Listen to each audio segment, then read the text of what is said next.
Ever notice how a single eyebrow raise in a meeting can drain your whole afternoon? No shouting, no insults, just a signal? It's not the volume that hurts you, it's the access. Some people don't attack head on. They tap your bandwidth.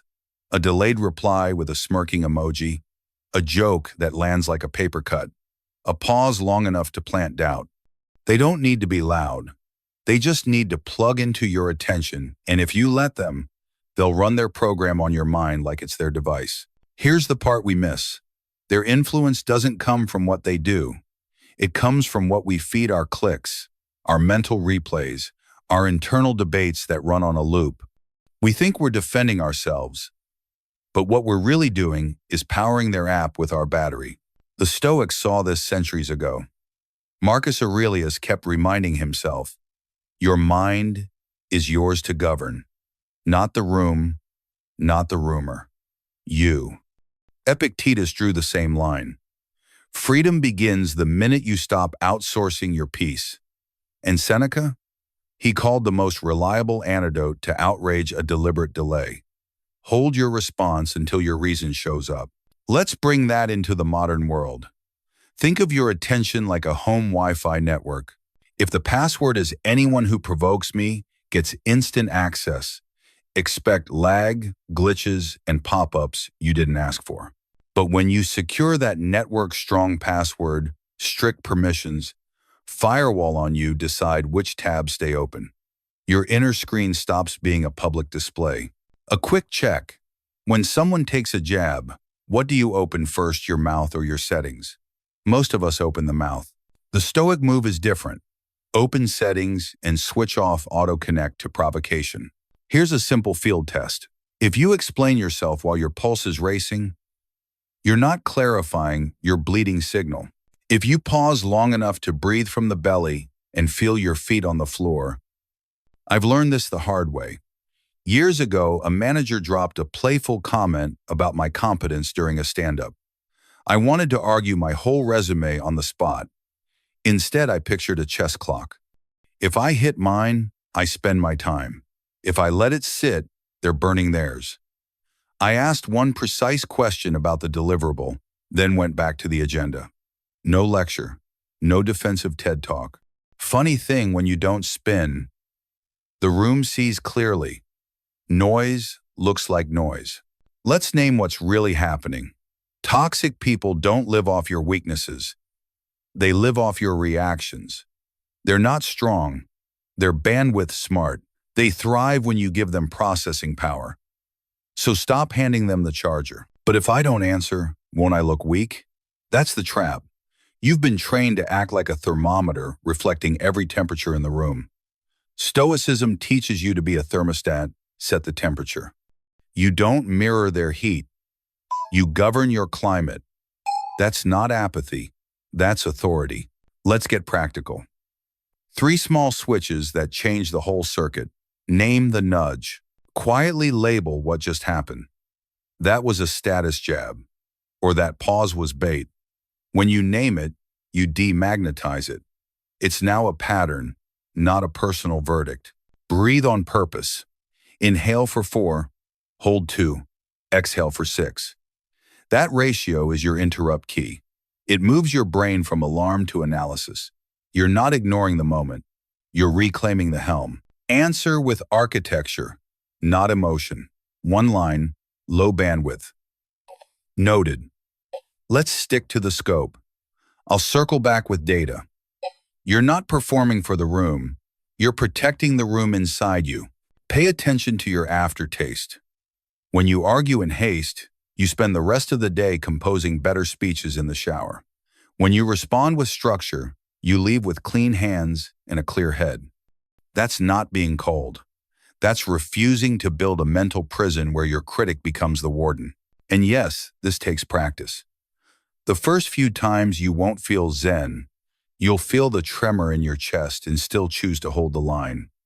You're teaching your nervous system a new rule. Access to my focus is earned, not demanded. If you only take one thing from this part, let it be this. Your reaction is a resource. Spend it like money you can't afford to waste. The moment you stop paying out in outrage, their economy collapses. Bridge to the next part. Now that we've cut their power at the source, your attention, the question becomes, what do you do in the moment when the push comes? In part 2, we'll turn calm from a nice idea into a repeatable protocol so you don't just keep your cool. You set the temperature for the whole room. Stay with me. Ever met someone who can lower your confidence with nothing but a raised eyebrow? No yelling, no insults, just a tiny signal that hijacks your attention like they've found your remote. Here's the twist.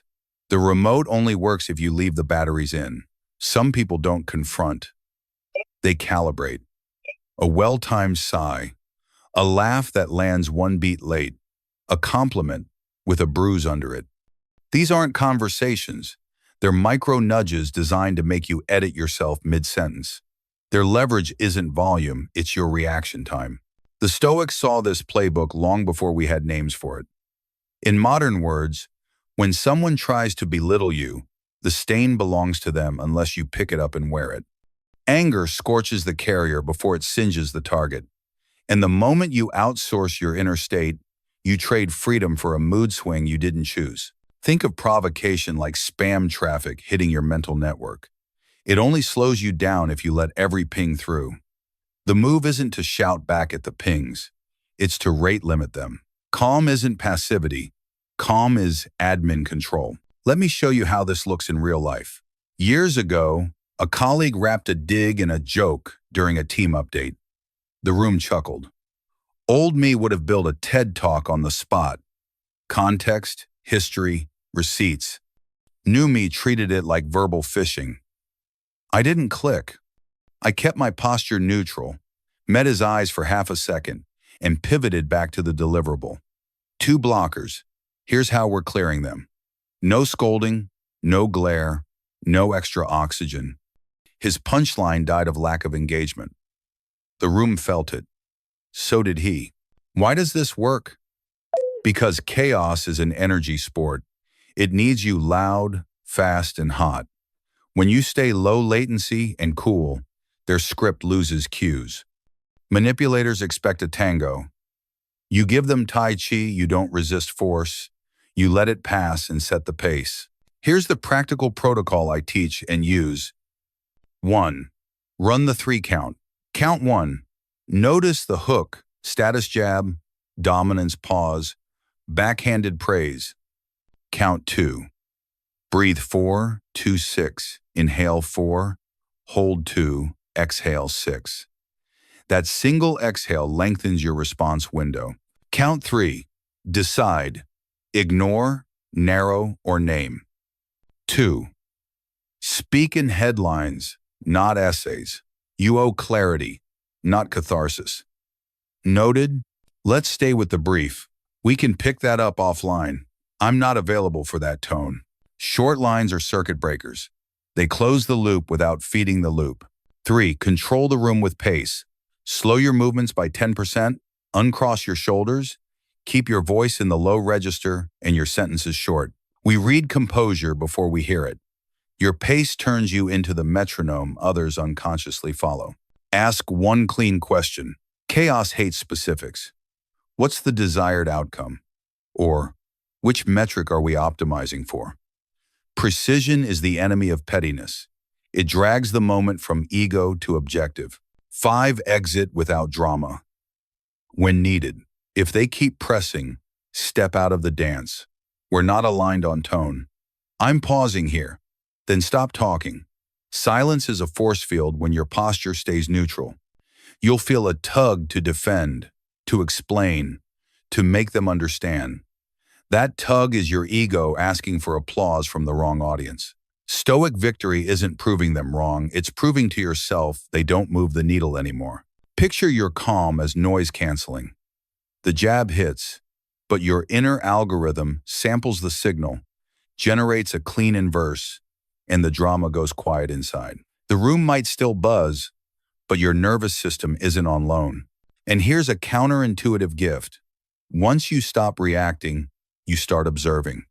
Patterns appear. Who laughs up and punches down? Who needs an audience to feel tall? Who shifts when you don't supply energy? Observation returns what reactivity steals. A few don'ts that keep the system clean. Don't perform your resume. It reads as petition. Don't mirror their sarcasm. You'll win the moment and lose the frame. Don't over-explain. Long answers are free rent for their next spin. A few do's that compound. Do guard your aftertaste. If your reply will taste bitter in 2 hours, it isn't stoic. Do log the pattern privately. 2 digs this week. Boundary at next 1-to-1. Calm isn't denial. It's documentation. Do keep one sentence ready that you can say under stress. Rehearsed lines become muscle memory for the mind. Remember, they only win if it becomes a performance. You can't lose the game you refuse to play. Your restraint is not absence, it's architecture. It shapes the space so dignity can breathe. So, the image for this part, you're not a flame fighting wind. You're a thermostat setting climate. Their gusts come and go. Your dial stays steady. That steadiness is not luck. It's a system you can run in any room. Bridge to the next part. Now that calm is a protocol, not a wish. We'll add the next layer. Boundaries, the gates that make sure your composure isn't constantly on defense. In part 3, we'll turn limits into a living practice so people feel them even when you're not explaining them. Stay with me. Ever notice how the same people keep crossing your line even after you've said it clearly? That's the hint. Real boundaries aren't what you say. They're what you consistently do. Calm gives you the steering wheel. Boundaries give you the road. Without them, you're forever correcting other people's swerves. With them, the lane is marked, lit, and guarded. No horn required. Think of your life as a property with a smart gate. Gates aren't hostile. They're selective. They open for deliveries that matter, close for traffic that doesn't, and they never argue with the car outside. That's how healthy limits work. Not drama. Design. The Stoic frame. Marcus Aurelius trained himself to remember. The mind is a citadel. A citadel isn't angry. It's guarded. Seneca cautioned that one unexamined concession invites the next. And Epictetus gave us the spine. If you want to improve, be willing to be thought foolish. Labels like cold or changed. The discomfort you'll feel isn't danger, it's detox. The lived boundary formula. Words are cheap to manipulative people. Patterns aren't. Use this 3-step loop until it becomes muscle memory. Name the standard once and plainly. I don't do personal jokes at work. I won't discuss this topic today. If the tone goes disrespectful, I'll step away. Enforce without elevation. The moment the line is crossed, act no lecture. We've crossed the line. I'm pausing here. Stand up, end call, change seat. Action communicates what speeches can't. Repeat with 0 variance. Same boundary, same response, every time. Consistency is what turns a sentence into structure. Scripts that close the loop. Short phrases act like gate codes. Clear, repeatable. Not for me. We're done with that topic. I won't continue with this tone. Happy to talk when it's respectful. I'm stepping out. Circle back via email. Notice what's missing? Explanations. Boundaries protect your energy precisely because they don't enroll you in debates about your right to have one. A quick story and why it worked. A friend used humor as a blade. It started as just teasing, then sharpened in front of others. I let it slide, thinking kindness meant tolerance. It didn't. One evening after a dig landed, I met his eyes and said, softly, enough. No raised voice, no defense. I pivoted the conversation elsewhere. He tried again the next week. Same response, same tone, same pivot. By the third attempt, the bit was gone, not because he became enlightened, but because the routine stopped working. Boundaries aren't persuasion, they're physics. No traction, no motion. Tactics that make boundaries tangible. Move your body first. Stand up, turn your chair, end the call. Somatic shifts anchor the line in reality. Use place and time as rails. Not in meetings. Not after 9 p.m. Not at family gatherings. Constraints reduce gray areas. Pre-commit your consequence. Decide off stage. If X happens, I do Y, then execute without drama. Document patterns. A private note, date, context, response, keeps you clear and calm in the next rep. Protect the first violation. The first slip is the moment to be firm. It sets the price of admission. Expect the pushback and what it actually means. When did you get so rigid? Relax, it's a joke. You used to be fun. All of this is feedback that the old access model is offline. Don't take the bait. You can answer with one of three calm lanes. Acknowledge plus restate. I hear you. I'm keeping this boundary. Redirect to behavior. Exit. Not for me. I'm stepping away now. Your job isn't to convince them your line is fair. Your job is to hold it. Boundaries is not equal to walls. Walls isolate. Boundaries curate. The gate opens easily for care, honesty, and mutual growth. It closes for contempt, mockery, and manipulation. That's not cruelty. That's quality control for your nervous system. The inner boundary most people miss. The hardest limit isn't with others. It's with your own urge to explain. The moment you start litigating your boundary, you've re-entered their frame. Practice this inner mantra. Clarity over approval. You don't need them to like the line to live by it. Micro practice for this week. Pick one recurring micro disrespect. Write one sentence you'll use. Keep it under 8 words. Choose the consequence if it repeats. Rehearse it out loud twice a day. Enforce once calmly, exactly as planned. Confidence doesn't arrive before boundaries. It arrives because you enforce them. Image to carry forward. You're not a guard shouting at the crowd. You're the architect who designed entrances, exits, and load limits. The building stands because the plan is sound, not because the guard is loud. Bridge to the next part. Once your gates are working, you'll face the next trap. The urge to explain yourself to people who were never listening. In part 4, we'll end the endless courtroom and replace explanations with quiet authority. Stay with me. Ever feel like you're on trial for your own life answering questions from people who never planned to believe you? That's not a conversation. That's a courtroom you accidentally walked into. Let's make something clear. Words don't build respect, consistency, and consequence do. You can declare a boundary all week, but if you keep arguing for it, you've already stepped onto their stage. The Stoic move isn't to speak louder. It's to stop performing. From say the line to live the line, Marcus Aurelius called the mind a fortress. A fortress doesn't publish essays. It controls the gates. Each time you explain yourself to someone who's baiting you, you're not defending the gate, you're holding it open. Here's the emotional math toxic people run. If they can make you explain, they can make you doubt. If they can make you doubt, they can direct you. If they can direct you, they own your peace. Stoicism cuts that chain at the first link. The Stoic reframe. Epictetus's humor hides a hard edge. If someone speaks ill of you, reply, they must not know the rest of my faults. Seneca adds the timekeeper's warning. The more you argue in anger, the more you burn yourself. When you stop explaining, you stop feeding their frame. Your calm becomes the frame. The courtroom exit protocol. Use this 3-step play whenever you feel the pull to justify. Name your position once, in plain language. That's my decision. This topic is closed for me. We won't discuss this at work. Decline the cross-examination. When they probe, why? But why? Step out of the loop. I'm not taking follow-ups on this. I'm at peace with it. Move your body divided by change the channel. End the call.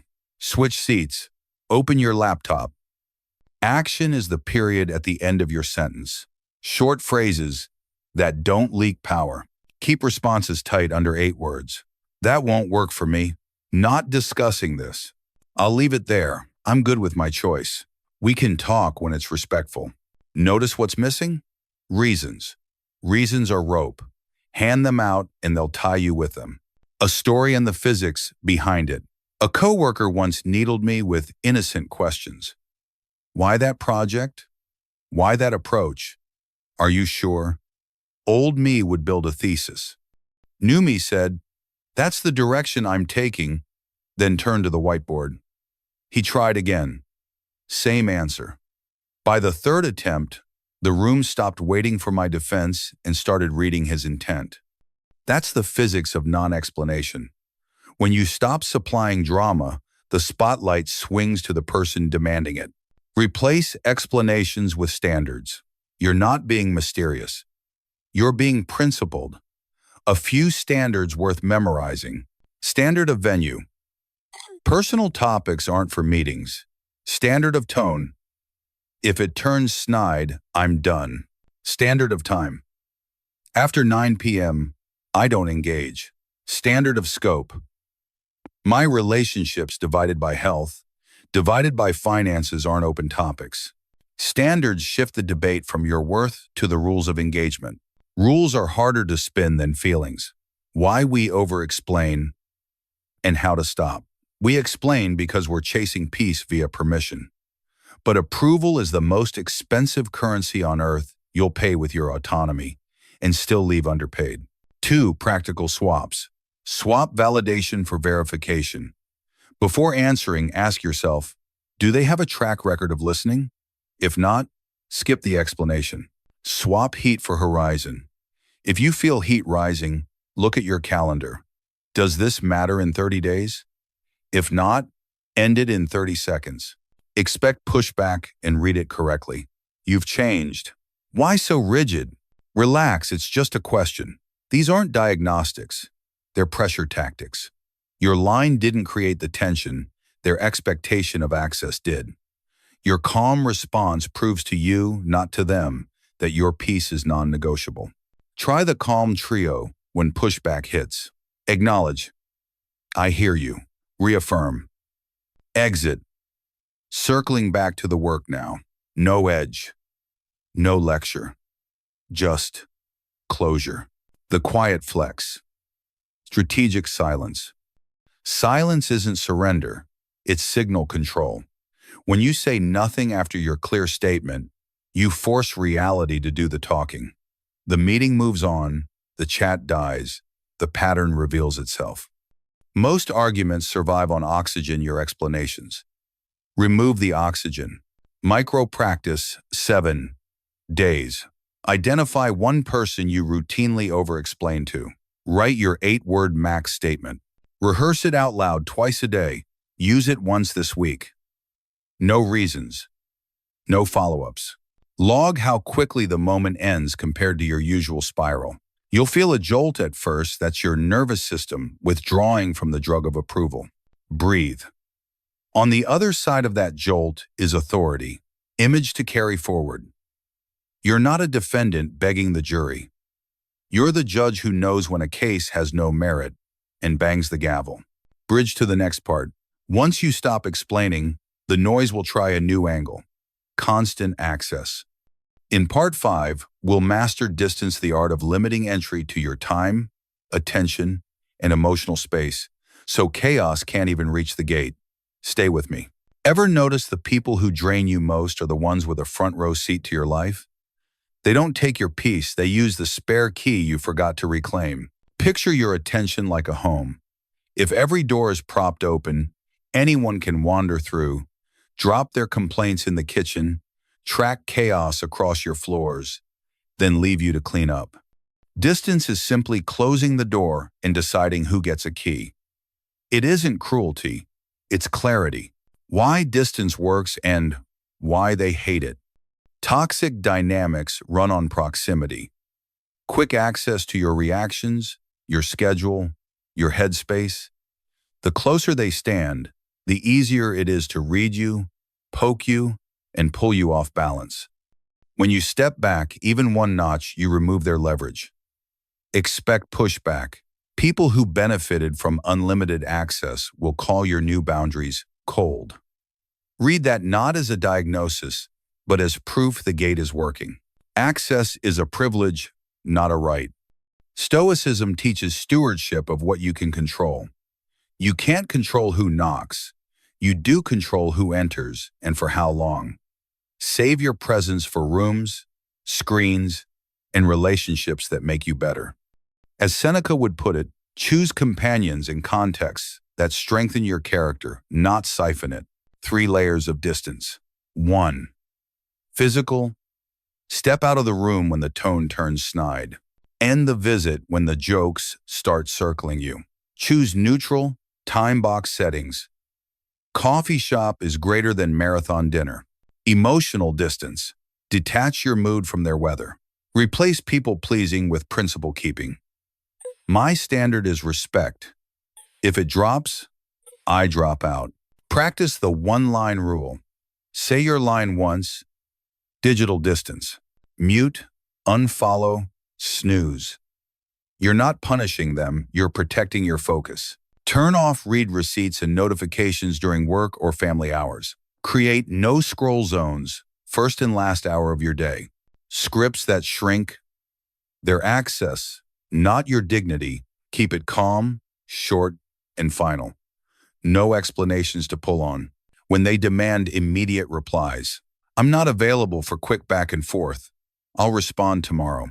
When they fish for personal details, I'm keeping that private. When a convo sours, this isn't productive. I'm stepping away. This isn't productive. When invitations feel obligatory, I'm not able to make it. When the guilt trip starts, I hear your view. My decision stands. Each sentence is a door that closes without slamming. A quick story, and the system behind it. A client of mine took every call from a volatile relative. Sunday afternoons, like clockwork, they'd unload. He felt trapped, answering seemed kind. Declining felt mean. The first 2 weeks were noisy. By week 3, the storm had moved on, and his Sundays were quiet. Distance didn't break the relationship. It reset the terms. The calendar test. If a person or thread routinely hijacks your time, put them on the calendar literally. 2 outcomes happen fast. High-quality people respect the container. High-conflict people self-select out when they can't yank you on demand. Guard the gates of attention. Your attention is the currency of your life. Every notification, every got a minute, phone in another room while you sleep. Batch messages twice a day. Choose silence. Noise-canceling headphones, instrumental playlist, to reclaim mental space. But what if they're family or my boss? Distance scales. You can't disappear. You can design access. Family. Happy to chat. Let's keep it to 30 minutes. If criticism starts, I'm not discussing that. Let's switch topics or pause here. Boss. Mirror priorities back and negotiate focus. I can take A or B by Friday, which matters more. This protects bandwidth and reduces reactive check-ins. Group settings. Sit near exits, drive the agenda, or leave early quietly and on time. The 7-day distance challenge. Day 1. Identify your top 3 energy leaks. Person, platform, place. Day 3. Draft 1 sentence for each. Rehearse until it's natural. Anyway, brother. B, brother, a tester, a D. Day 4-5. Implement 1 digital change. Mute divided by snooze, divided by unfollow. Day 6. Timebox 1 relationship start divided by stop times. Neutral location. Day 7. Plan a high return hour reading, training, calling someone who lifts you. Log how your mood shifts. You'll feel a pang the first time you hold the line. That's not guilt, it's growth soreness. Breathe through it.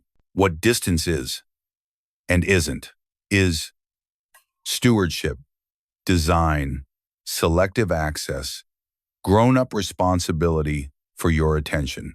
Isn't revenge, stonewalling, silent treatment, moral superiority. You're not punishing anyone. You're protecting the conditions under which you thrive. A picture to keep. Think of your life as a walled garden. Some people water, some admire, some trample. Without a gate, you can't complain about footprints. Decide who comes in, how long they stay, and what paths are off limits. Bridge to the next part. Once distance is in place, something powerful happens. Your presence starts speaking before your words ever do. In part 6, we'll craft that presence, the posture, breath, and eye contact that communicate respect without a single syllable. Stay with me. Ever walked into a room and felt the temperature change not because someone was loud, but because someone was grounded? That's presence, and you can train it. We've talked about distance as a gate. Presence is the guard at that gate. Before a single sentence leaves your mouth, your posture, breath, and eyes announce who's in charge of your inner world. The Stoics didn't chase charisma. They cultivated congruence, body and mind pointing in the same direction. The Stoic logic of presence. What you rehearse inside, you broadcast outside. Chaotic thoughts leak as fidgeting, rushed speech, darting eyes. Steady thoughts show up as deliberate movement and even breath. People believe your body over your words. If your lips say, "I'm calm," but your shoulders say, "I'm bracing," presence regulates rooms. When one person stays centered, others subconsciously match the tempo. You don't dominate, you stabilize. The 4 signals of quiet authority. Posture stack, don't stiffen. Feet hip width, weight balanced, crown tall as if a string lifts your head. Relax your jaw, let shoulders drop down and back. Think tall and soft, not rigid soldier. Breath. Set the metronome. Use a 4 to 6 pattern. Inhale 4 counts, exhale 6. Longer exhales cue the nervous system. We are safe. Do 2 cycles before you speak in a hard moment. Eyes, warm, steady, limited. Hold eye contact long enough to register presence, 2-3 seconds, then gently shift. Use the eye triangle, alternate between their left eye, right eye, and mouth to avoid staring them down. Pace slow is smooth. Smooth is strong. Walk and gesture slower than you feel. Leave 1 breath of silence before answering. That beat signals you won't be rushed into their rhythm. Micro habits you can install today. Door frame reset. Every time you enter a room, touch the door frame and stack posture, plus 1 4 to 6 breath. Tiny ritual, huge signal. Pocket hands. Keep hands visible at waist level. Open palms when making a key point. Hidden or fidgety hands read as evasive. Table anchor. In meetings, plant forearms lightly on the table to prevent restless movements. Voice floor. Aim for fewer words, lower pitch, stable volume. End sentences down, not up. No question inflection. Lines that work because your presence works. These phrases are simple by design. The delivery carries the weight. I'm going to pause for a moment, then we can continue. That topic doesn't work for me. Let's shift. I've heard you. My answer's the same. Say them once, with breath and posture aligned. No edge, no apology. 2 scenes, 2 outcomes. Scene A, the meeting jab. They drop a joke at your expense. Old pattern, nervous laugh, fast rebuttal. New pattern, inhale 4, exhale 6. Square your stance. Meet their eyes for 2 seconds. Neutral face. If you speak, keep it minimal. Let's stick to the agenda. The room reads your steadiness more than their sarcasm. Scene B, the family prod. A relative circles a touchy subject. You slow your gestures, let 1 beat pass, and say, "I'm not discussing that." Then you turn your torso, not just your head, toward a new topic or the host. Your body closes the door. Your words merely label it. Presence drills, 5 minutes a day. Wall stack, 60 seconds. Stand with heels, hips, upper back, and head touching a wall. Step out while keeping that alignment. Breath ladder, 90 seconds. 4 to 6 for 3 rounds. 4 to 7 for 3 rounds. Gaze practice, 90 seconds. Look at a spot. Hold a calm face for 3 seconds. Shift softly. Repeat. Read slow, 60 seconds. Read a paragraph aloud at 70% speed. Record once a week, you'll hear confidence deepen. What presence is not? Not swagger, not ice. It's relaxed readiness, not performance. It's permission you allow yourself to take up appropriate space, not control of others. It's command of yourself. A 1-minute reset for hot moments. Plant your feet, drop shoulders, unclench jaw, exhale longer than you inhale. Count 1 beat before speaking. Use a short boundary line. Then stop. Do this and you'll notice something uncanny. People who thrive on chaos struggle when you won't supply it. Your presence makes their script unusable. Keep the picture. Think of a lighthouse. It doesn't chase storms. It stands where it stands. Ships adjust. When your body, breath, and gaze align, you become that fixed point. You don't have to win moments, you weather them, and that quietly wins everything that matters. Bridge to part 7. Now that your presence can hold the room, we add the sharpest edge to your shield. Strategic silence when saying less turns your calm into unmistakable power. Stay with me.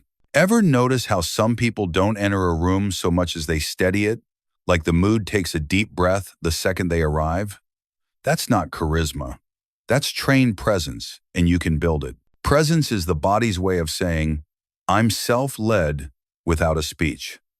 Long before your first sentence, your spine, breath, and gaze have already set expectations.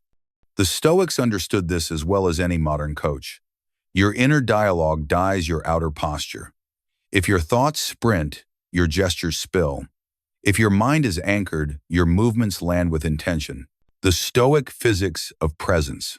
Thermostat, not thermometer. You don't reflect the room's heat, you set it. Congruence over performance. People trust your alignment, posture, plus breath, plus tone, far more than polished words. Borrowed gravity. When you stand centered, others orbit that steadiness. It's not control of them. It's command of yourself. Marcus Aurelius wrote that the mind colors the soul. Translate that into today's language. What you rehearse internally becomes your default body language. Chaotic rehearsal equals rush speech, fidgeting, darting eyes. Stoic rehearsal equals deliberate pace, open chest, even breath. You don't fake calm. You practice it until your nervous system believes you. 4 anchors you can use anywhere. Stack, don't stiffen. Imagine a string lifting the crown of your head. Let your shoulders drop down and back. Soften your jaw. Exhale longer than you inhale. Try 4 inches, 6 out twice. Longer exhales flip the body's safety switch. You'll hear your voice drop half a note without forcing it. Gaze like a steady camera. Hold contact 2-3 seconds, then shift gently. Left eye, right eye, mouth. It reads as present, not predatory. Own the beat. Slow your gestures and leave a 1-breath pause before answering. That micro-silence is a boundary in motion. I won't be rushed into your rhythm. Micro-rituals that make presence automatic. Doorframe reset. Every time you cross a doorway, stack posture plus 1 slow exhale. Palm check. Keep hands visible around waist level when you speak. Open palms equals low threat, high confidence. Voice landing. End key sentences on a downward cadence. No question mark, rise. Chair claim. Intense meetings, plant both feet and both sit bones. It quiets fidgeting, which quiets the room. 2 quick scenes, 2 different outcomes. Scene A. The meeting jab. They toss a joke at your expense. Old you fires back. New you, 1 4 to 6 breath, neutral face, eyes steady. If you speak at all, let's stay on the topic. Their laugh trails off because there's nothing to grab. Scene B. The family prod. They circle a sore subject. You turn your torso, not just your head, away, breathe, and say, Not a topic I'm available for. Your body closes the door. The sentence simply labels it. What presence is and isn't. Presence is relaxed readiness. Think seasoned pilot, calm voice, precise moves. Presence isn't swagger, ice, or domination. It's congruence, your body agreeing with your words. Presence isn't power over others. It's power within yourself that others can feel.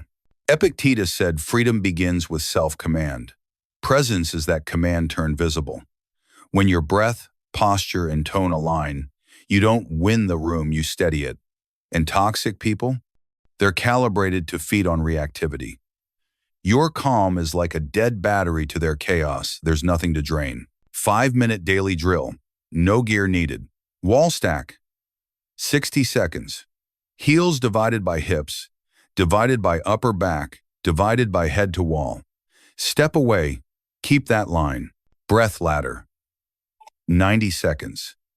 4-6 for 3 rounds. Then 4-7 for 3. Gaze triangles. 90 seconds. Practice soft, 2-3 second. Holds on 3 points of a face drawn on a sticky note. Slow read, 60 seconds. Read a paragraph at 70% speed. Record once a week to hear your voice settle. Phrases that work because your body does. Use short, clean lines. Deliver once, let silence do the rest. I'm going to pause, then we'll continue. That doesn't work for me. I've answered. We can move on. Notice, no edge, no apology, no essay. Your stillness carries the weight. Keep the picture. Think lighthouse, not foghorn. A lighthouse doesn't chase storms. It holds its place so others can navigate. Presence is holding your place. The room will take its cues from you, especially the people who came looking for a spark to ignite. You don't supply it. Transition to part 8. With presence steady, we add the sharpest layer of the Stoic shield. Strategic silence. How speaking less turns composure into unmistakable authority. Stay with me. Next, we'll practice the discipline of saying nothing until something truly deserves your words. Ever notice how the quietest person can tilt an entire room without lifting a finger? That's not luck. That's engineered silence. Toxic people eat what you serve. Reactions, justifications, heated comebacks. The moment you stop offering it, their leverage begins to wilt. The Stoics framed it simply. You always control whether you enter the arena. Marcus Aurelius called it the option of no opinion. In modern terms, you can decline to be drafted. That choice isn't passivity. It's precision. You're not avoiding a fight, you're denying a venue. Why silence works: the physics, not the poetry. Oxygen rule. Conflict is combustion. Your words are oxygen. Less air, smaller flame. Narrative rule. The first to over-explain looks guilty. The steady voice or stillness owns the narrative. 7-7, latency rule. A beat of quiet widens your perspective and shrinks the provocation. We live in a culture that worships volume, the clapback, the viral retort, but noise leaks power. The more you speak in heat, the more you reveal your soft spots. Strategic silence isn't emptiness. It's containment. It keeps your authority in the vault until a measured sentence can spend it well. A meeting I'll never forget. 2 people. One took the bait, voice climbing, sentences spilling, dignity slipping. The other waited, breathed, and when the room finally granted him a gap, he used a single line that landed like a gavel. Let's stick to verifiable facts. No sting, no theater, just wait. The discussion reset around him. That's what silence does, it reframes. The quiet toolkit, use anywhere. Under pressure, delay by design. Inhale 4, exhale 6 twice before you speak. That's not stalling. That's choosing your language over your limbic system. One-line doors, short, low-drama phrases that close the scene. Not a conversation I'm entering. I disagree. That's all I'll say. We can revisit when we're both calm. Neutral face, neutral chin. Keep your jaw soft, eyes steady, shoulders down. The notepad move. When provoked, write a single word about the topic you're willing to address. For example, scope, deadline. Speak only to that word. Everything else gets silence. Exit clause. I'm stepping away to keep this productive. Then step away, no back and forth, no postscript, minimal words, maximum force. Think of your voice as currency. You don't make it rain, you invest. The fewer syllables you use, the more each one weighs. A sentence delivered once, at a lower pace than usual, outperforms a paragraph hurled at high speed. Let your tone, not your volume, do the heavy lifting. What silence is not surrender. You're selecting the battleground and timing, not stonewalling. Stonewalling punishes. Strategic silence stabilizes, not indifference. It's disciplined care for your peace, your reputation, your future self. The projection effect, use it to your advantage. Silence makes other people fill in blanks. Provokers often fill them with anxiety. Why isn't this getting to you?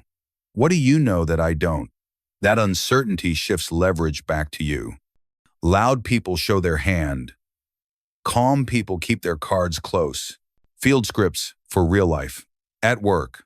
I'm not commenting on tone. If you have a concrete request, email it. With family, I love you. I'm not discussing this. With a friend who jabs, smile, slow blink, pass, deliver once, then let the silence stand. Repeating weakens the spell. Self-medicine, silence inward.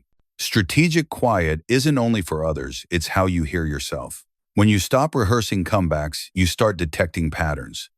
The words that always hook you, the hours when you're most reactive, the faces that mirror your old wounds. Hearing becomes understanding. Understanding becomes wise restraint. 3 micro habits to train the muscle. The 10-word rule. In hot moments, cap your reply at 10 words. If you need more time. Calendar buffers. After high-stakes meetings, block 10 silent minutes. Night audit. 1 line in a notebook. Where did silence save me today? Reps build identity. Common traps and the Stoic counter. Trap. If I don't defend myself, they'll think they're right. Counter. The audience remembers composure, not transcripts. Your calm is the headline. Trap. Silence makes me look weak. Counter. Silence plus posture plus 1 clear line equals command. Silence alone is a whisper. Silence with presence is a signal. Trap. But it feels good to clap back. Counter. It feels good now. Costs you later. Strategic silence feels costly now. Pays you later. The real win. You won't just avoid regret. You'll start conserving time and energy for what compounds. Deep work, nourishing relationships, your own health. The Stoic aim was never to mute your humanity. It was to keep your humanity from being auctioned to the loudest bidder. Keep this picture. A match can start a wildfire, but only if the forest is dry and wind-whipped. Your trained silence is the rain. Sparks fall, hiss, and die. Transition to part 9. You've learned to let silence guard the moment. Next, we'll widen the lens. How guarding your time and attention, your life's real currency, turns quiet strength into a daily operating system. Stay with me. Protecting your hours is the most stoic yes you'll ever say to yourself. If someone reached for your wallet, you'd grip it tight. So why do we let strangers' apps, alerts, energy vampires reach into our day and walk off with it? Seneca had our number. We're careful with property, reckless with hours. And in 2025, the theft rarely comes with force. It comes with permission. Every quick check, every got a sec, is a tiny handshake deal where you trade attention for nothing. Do it enough, and you don't just lose minutes, you lose momentum, clarity, and self-respect. Think of attention as your life's exchange rate. Where your attention goes, your life follows. A yes to low-value noise is a quiet no to your purpose. Mornings start like a full canteen. By lunch, you're oddly empty, not from hard effort, but from leaks. Notifications, performative chats, reflex scrolling, defending yourself to people who never intended to understand. The Stoics would call that leaking the soul. They weren't anti-pleasure, they were anti-waste. A sharper way to see your day. Picture two kinds of soil. Rich soil, your values, deep work, real relationships, health, mud, gossip, comparison, circular arguments, doom scrolling. Pour your water into rich soil and things grow. Pour into mud and it vanishes. The question is rarely, do I have enough energy? It's, where am I spending it? The busy but empty trap. I knew someone always on, every ping answered, every invite accepted. He mistook motion for meaning. By Friday, he wasn't accomplished. He was eroded. The week he started saying no to gossip, to auto-replying, to people who only took, he didn't lose relationships. He gained time, clarity, energy, because every no to them is a yes to you. The Stoic ledger. Run your attention like a CFO. Budget your peak hours. Protect your brain's golden window, often morning, like a meeting with a VIPU. Zero-based scheduling. If a task, chat, or platform doesn't earn its keep, it doesn't get a slot. Opportunity cost test. Ask, if I spend 20 minutes here, what dies elsewhere? Sleep, reading, a workout, a walk with my kid. Digital gates. Mute by default. Turn off non-human notifications. Batch the rest. One screen rule. One tab, one task. Context switching is a tax you pay in fragments of attention. App audit Sundays. Anything you didn't intentionally open last week gets archived or deleted. Inbox edges. Two windows to process messages. For example, 11:30 a.m., 4:30 p.m. Outside those edges, you're unavailable and more valuable. Conversation filters for people, not just phones. Intention check. What's the desired outcome? If there isn't one, choose brevity or bow out. Boundary scripts. Calm tone. Once. I'm not available for that topic. Happy to talk solutions, not rehashes. I'm off for now. Let's circle back with a clear ask. Micro habits that compound. 90 minus 9 minus 1 rule. First 90 minutes equals deep work. Next 9 minutes equals quick resets, stretch, water. Two-list dashboard. Build projects that move life forward. Divided by white space blocks. Schedule nothing like you'd schedule a meeting. White space isn't laziness. It's maintenance for the mind. Common stories that steal your day in Stoic counters. If I don't reply fast, I'll look rude. Counter. Speed signals availability, not value. Thoughtful cadence signals leadership, but it's only 5 minutes. Counter. 5-minute leaks cluster. 10 leaks is nearly an hour, and the reboot cost of refocus. This scroll helps me unwind. Counter. Real rest restores. Scrolling stimulates. Your attention contract, rewrite it today. Access is a privilege, not a right. Who gets your prime hours? Who is moved to the margins? Alignment over appearance. Choose what aligns with values, not what looks busy. End the day clean. No open loops screaming in your head. Write them down, park them, release them. Seneca's line still stings because it's true. Time is the only non-refundable currency. Guard it like treasure. Invest it in people who water your garden, not trample it. Place it in moments that build you, not break you.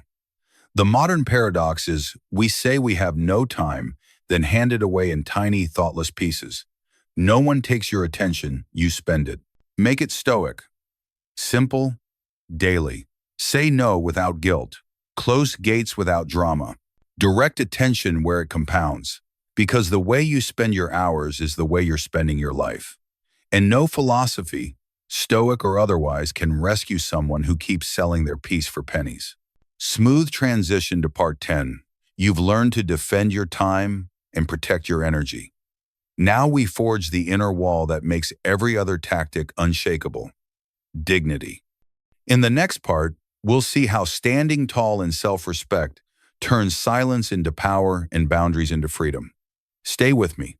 Have you ever noticed how some people only respect you when you start respecting yourself? It's strange, isn't it? The moment you stop bending, stop apologizing for who you are, suddenly, their power over you begins to fade. That's not arrogance. That's dignity. And dignity, my friend, is the final fortress of the Stoic spirit. At the core of self-respect lies one simple truth. You cannot shrink yourself to make others comfortable and still expect to feel whole. Every time you agree to something that violates your values, every time you stay silent when you should stand firm, every time you let someone cross your boundaries to keep the peace, you're removing one brick from the wall that protects your soul. And one day, you look up and realize the fortress has crumbled, not because others tore it down, but because you kept opening the gates for them. Marcus Aurelius once wrote, "It is not death that a man should fear, but he should fear never beginning to live." To the Stoics, living doesn't mean existing, it means living by your own principles, not the standards of others, not the expectations of the toxic, not the approval of those who drain you. Because the moment you need their permission to feel worthy, you've stopped living for yourself. You've started performing for them. I once saw this happen at a family dinner. A woman sat quietly while her relatives criticized her career, her choices, even her appearance. She tried, at first, to explain, to defend, to justify herself, but the more she spoke, the harsher their words became. Finally, she set her fork down, looked around the table, and said calmly, "This is my life. I'm at peace with it. No anger, no raised voice, just clarity." And in that moment, the room fell silent. The debate ended not because she won the argument, but because she refused to play the game.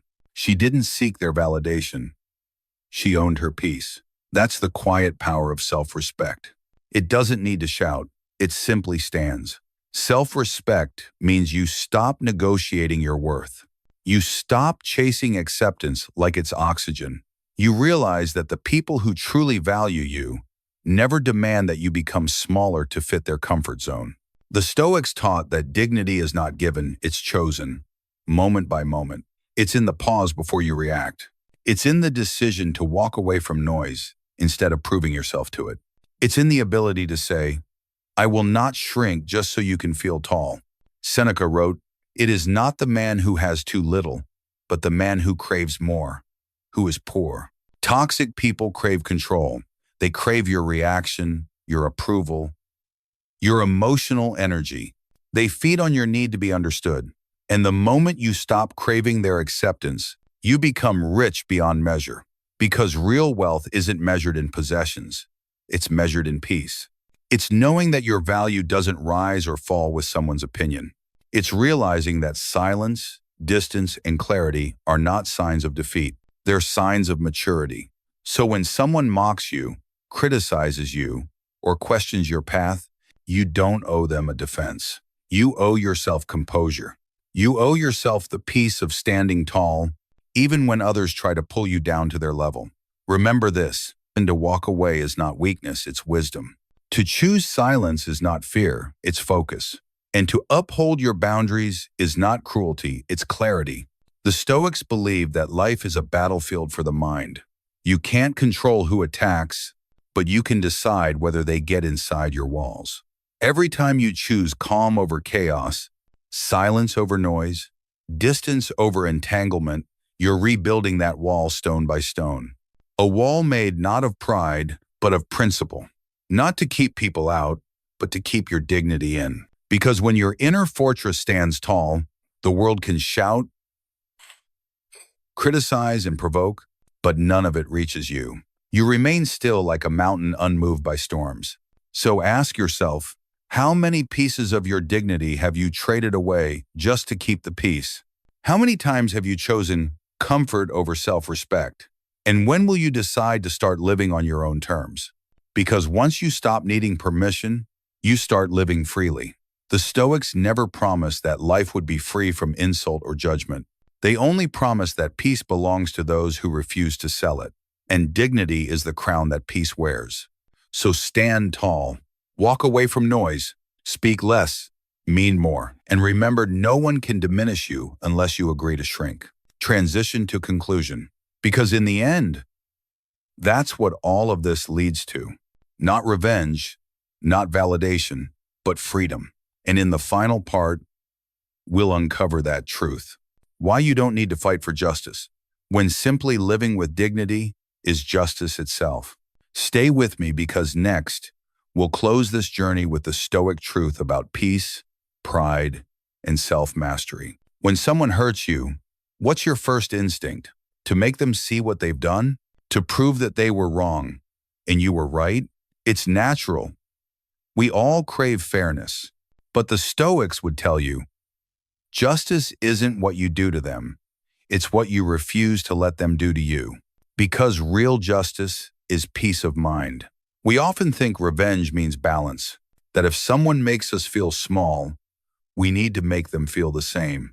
But have you ever noticed, the more you chase that satisfaction, the emptier you feel afterward. It doesn't heal you. It keeps you bound to the very person who tried to break you. The Stoics warned about this trap long before modern psychology did. Marcus Aurelius said, "The best revenge is not to be like your enemy." It's simple, but powerful. The moment you start mirroring the cruelty that wounded you, you lose the part of yourself that was pure. And that's the real loss, not their betrayal, but your reaction to it. When someone betrays you, mocks you, or disrespects you, you stand at a crossroads. One path leads toward retaliation. The other leads toward mastery. The first feels good for a moment. The second makes you unshakable for life. Because revenge feeds the ego, but restraint, that feeds the soul. I remember hearing a story about a man who was publicly humiliated by his boss. In front of everyone, the boss mocked his work, questioned his intelligence, and laughed. The room went silent, waiting for him to explode. But he didn't. He simply said, "Thank you for your feedback," and walked away. Months later, that same man was promoted by another department that had noticed his composure under fire. His boss? Still bitter, still small. You see, when you hold your calm, you reveal the difference between power and noise. He didn't need to destroy his enemy. He simply outgrew him. That's what Stoic revenge looks like. It's not burning bridges, it's walking past them while they're still arguing on the other side. Revenge keeps you tied to the wound. It's like drinking poison and hoping someone else gets sick. It chains you to anger. And anger is the easiest way to lose your direction. Seneca wrote, "He who angers you, conquers you." That means every time you let bitterness drive your choices, if you're not punishing them, you're letting them live rent-free in your head. You can't heal in the same place where you were hurt.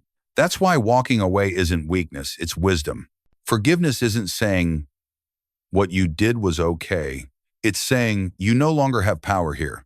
Let's be clear. Forgiveness doesn't mean reconciliation. You don't have to invite them back into your life. You don't have to forget, but you must choose to stop carrying them. The Stoics saw forgiveness not as kindness to others, but as liberation of the self. Marcus Aurelius reminded himself each morning, when you wake up, expect to meet ungrateful, arrogant, deceitful, and jealous people. Yet remember, in other words, don't be surprised by cruelty. Be ready for it, because expecting decency from the world isn't Stoic strength. Responding with dignity, despite its absence, is. Here's the paradox. The more you focus on revenge, the smaller your world becomes. Everything starts to revolve around your pain, your enemy. But when you focus on growth, your world expands. You start to build things instead of destroy them. You start to become someone they can never touch, but because you have. Seneca said, "No man is more unhappy than he who never faces adversity, for he is not permitted to prove himself." The pain they caused wasn't a curse, it was a test. And passing that test doesn't require revenge. It requires evolution. So how do you do it in practice? Start by shifting the question. Don't ask, how can I make them pay?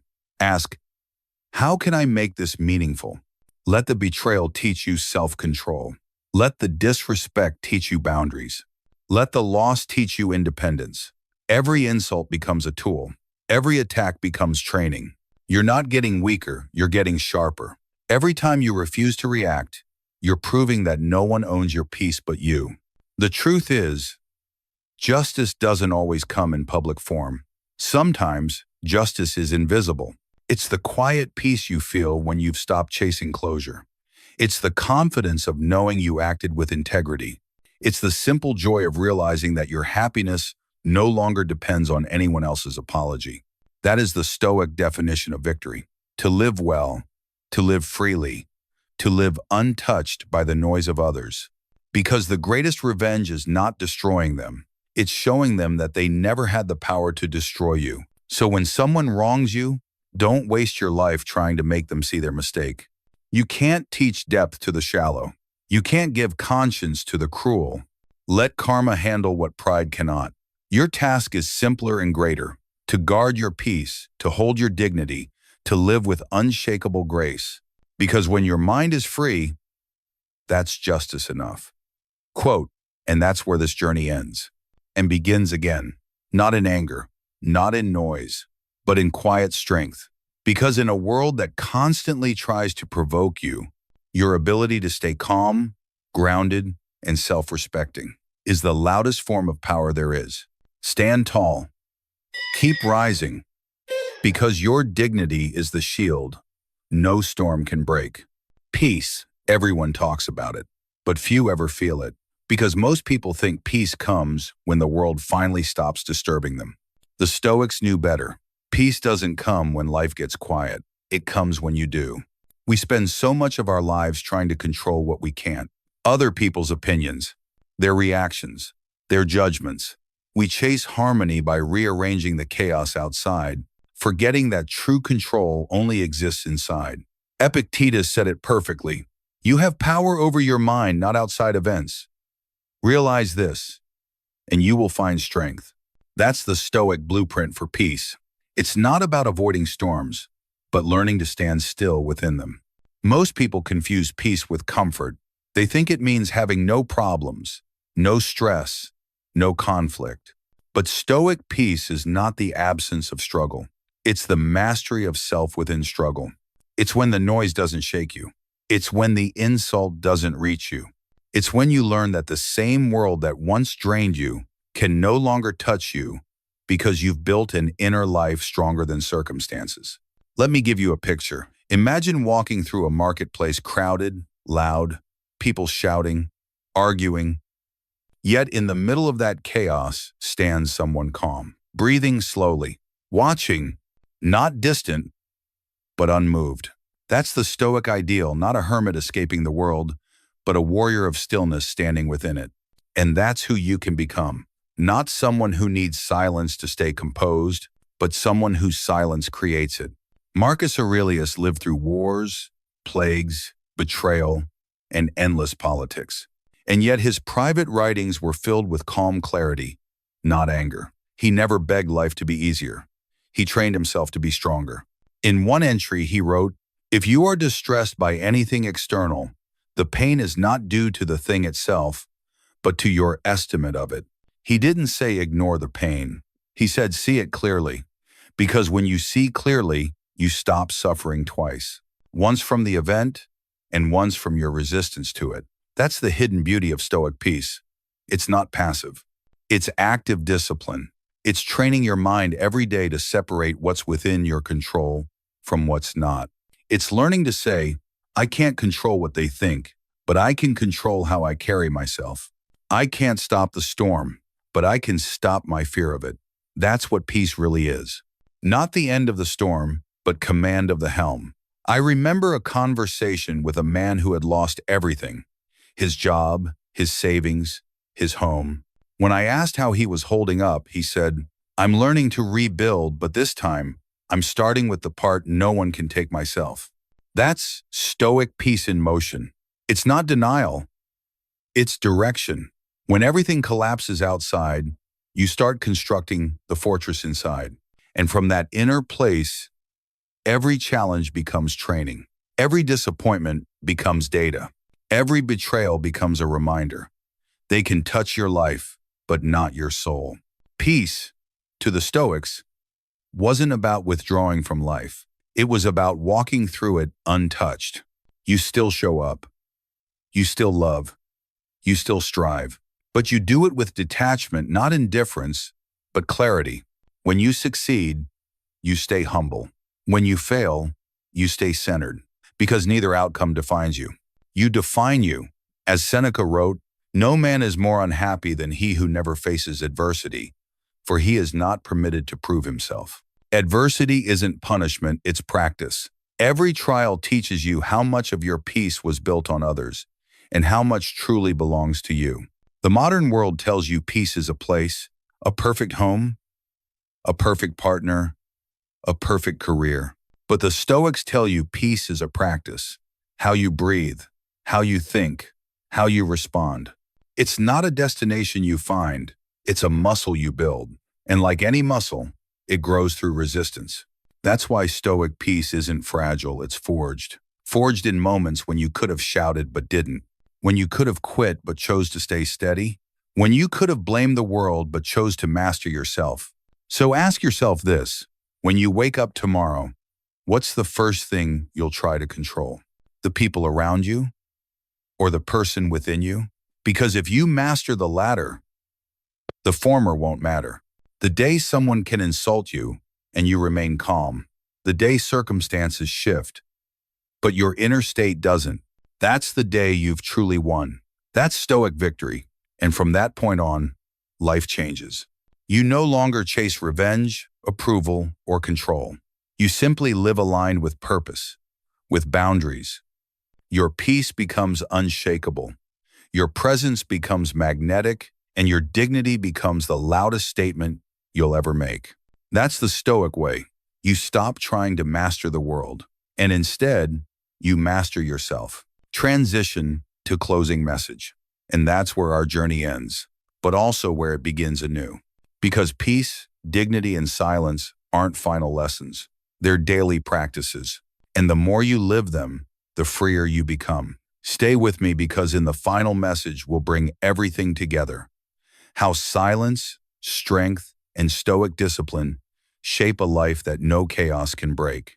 They tried to make you small, didn't they? With their words, their silence, their manipulation. They tried to twist your calm into weakness, your kindness into submission. But here's the truth the Stoics knew well.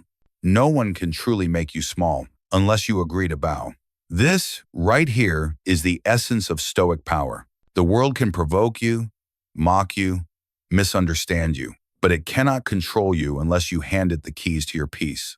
And the Stoics left us a map that turns ordinary people into quiet warriors of composure.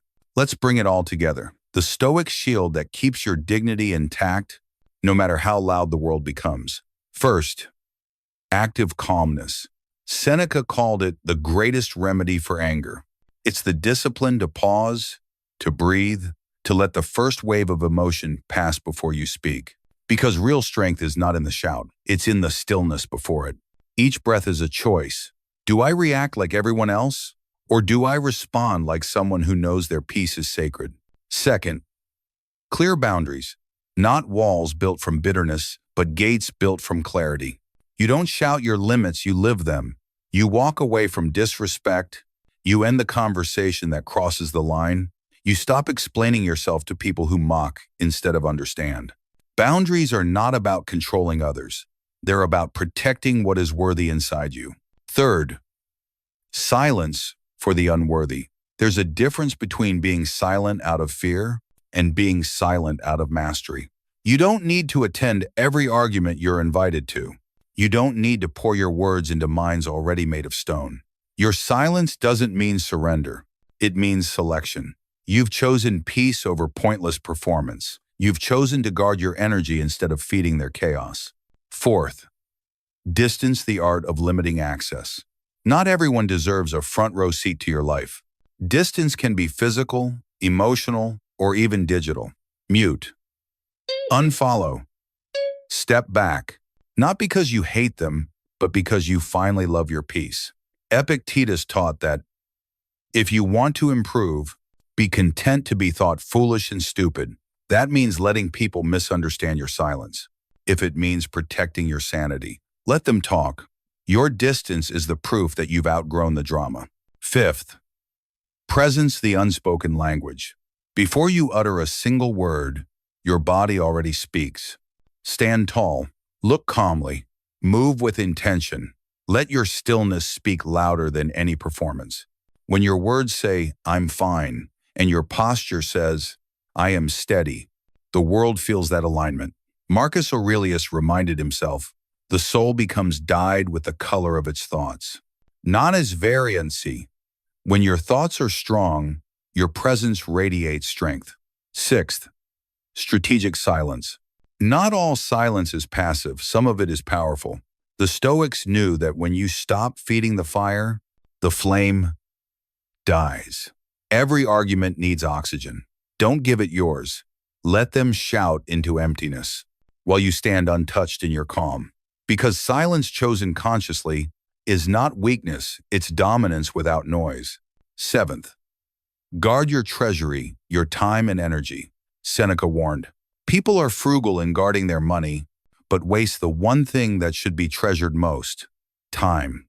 Every scroll, every argument, every unnecessary reply is a leak in the jug of your energy. Your attention is the currency of your life. Spend it where it grows you.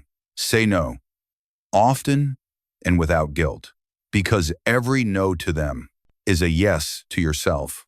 When you weave all these together, calmness, boundaries, silence, distance, presence, restraint, and clarity, you create something unshakable. Self-respect. And self-respect is the highest freedom there is. You no longer chase validation. You no longer seek revenge. You no longer explain yourself to those who never intended to understand. You simply live, aligned, grounded, and dignified. That is the Stoic life. Not cold, not distant, but deliberate. A life where peace isn't given to you. It's built by you. So remember this, they can gossip, they can provoke, they can underestimate you, but they can't control you unless you let them. You don't need to fight them to win. You only need to stand tall, stay calm, and keep rising. Because the moment you stop agreeing to bow, you become larger than their noise, freer than their control, and stronger than their chaos. That's the essence of Stoicism. Not perfection, but power in stillness. And if this message resonates with you, if you're ready to keep walking this Stoic path of strength, clarity, and peace, then I invite you to stay connected. Subscribe to this channel, Modern Stoic Notes, for weekly lessons that help you master your mind, protect your peace, and live with unshakable dignity in a chaotic world. Because no matter how loud life gets, you were born to stand tall and keep rising.